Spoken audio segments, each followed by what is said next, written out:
وہ تھا EVM کا خاتمہ، الیکٹرانک ووٹنگ مشین کے حوالے سے اور اس کو ختم کرنے کے حوالے سے گفتگو ہوئی، اور تیسرا یہ تھا کہ جو اوورسیز پاکستانیوں کو حق ووٹ دیا گیا ہے اس کو ختم کرنے پر بھی رضامندی ظاہر کی ہے نواز شریف اور بلاول زرداری نے۔ دونوں رہنماؤں نے چارٹر آف ڈیموکریسی 2 کرنے پر تبادلہ خیال کیا ہے، اور اس میں جو صدر مملکت کا مواخذہ،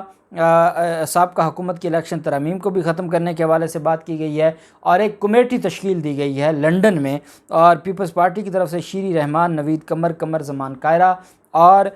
مسلم لیگ نون کی طرف سے اسحاق ڈار اور عابد شیر علی، یہ بیٹھ کر لنڈن میں پاکستان کے مستقبل کا فیصلہ کریں گے، یہ EVM کا فیصلہ کریں گے، یہ اوورسیز پاکستانیوں کے حق کا فیصلہ کریں گے، اور جس طریقے سے اوورسیز پاکستانیوں نے جو حال اور جو حشر کیا ہے ان لوگوں کا جو لنڈن میں رہتے ہیں، تو کیا اس کے بعد کوئی امید ہے کہ یہ اوورسیز پاکستانیوں کے حق میں اچھا سوچیں گے؟ مجھے تو کم از کم کوئی امید نہیں ہے۔ اور یہ دونوں جماعتیں مل کر، کیونکہ ان کو تکلیف یہ ہے کہ اوورسیز پاکستانی عمران خان کے ساتھ کھڑے ہیں، ہر حال میں یہ ان کا راستہ بند کرنے کی کوشش کریں گے، اور میں یہ سمجھتا ہوں کہ اس کے حوالے سے پاکستان تحریک انصاف کو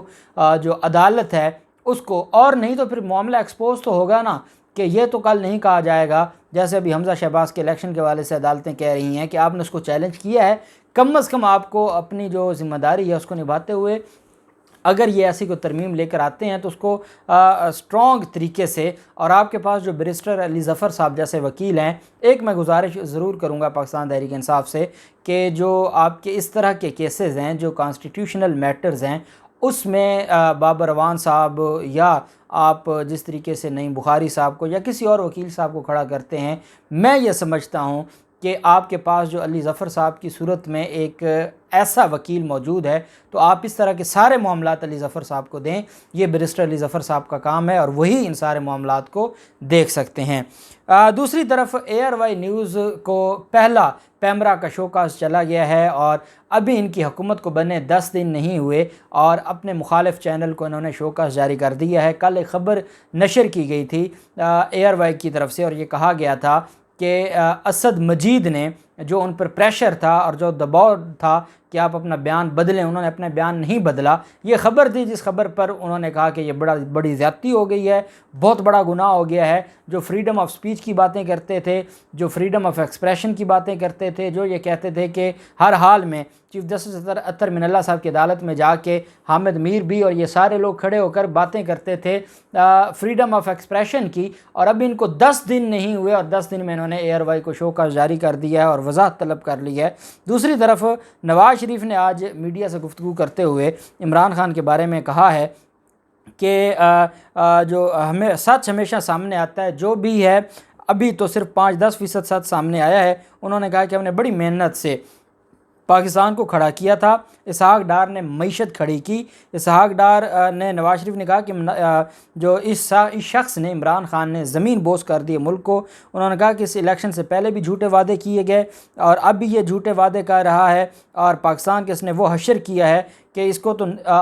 عبرت کا نمونہ ہونا چاہیے۔ یہ کسی کی بات نہیں مانتا، نہ آئین کی بات مانتا ہے، نہ قانون کی بات مانتا ہے، نہ یہ پارلیمنٹ کو مانتا ہے۔ انہوں نے کہا کہ نواز شریف نے کہا کہ تمہارے خلاف عدم اعتماد آئی ہے قانون کے مطابق، آپ اس کو مانو اور آپ کو یہ ماننا پڑے گا۔ اور آپ اندازہ لگائیں کہ نواز شریف اب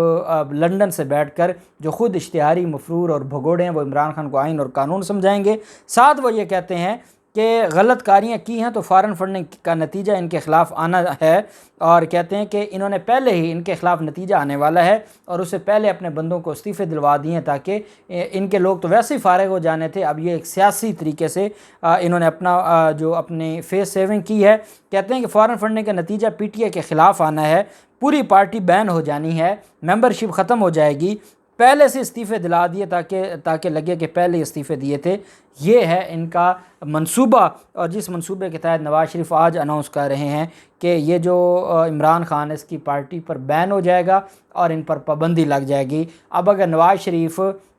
یہ چیز 22 اپریل کو کر رہے ہیں اور اگر فیصلہ آتا ہے 10 مئی کو یا 15 مئی کو، تو آپ اندازہ لگائیں کہ وہ فیصلہ پھر کیسے قوم مانے گی۔ جو فیصلہ آنا 20 دن کے بعد ہے، لیکن نواز شریف نے پہلے لکھ کے بھیج دیا ہے، اور جیسے فواد چودھری نے ڈکٹیشن کی بات کی تھی، پھر معاملات تو سارے واضح ہو رہے ہیں۔ دوسری طرف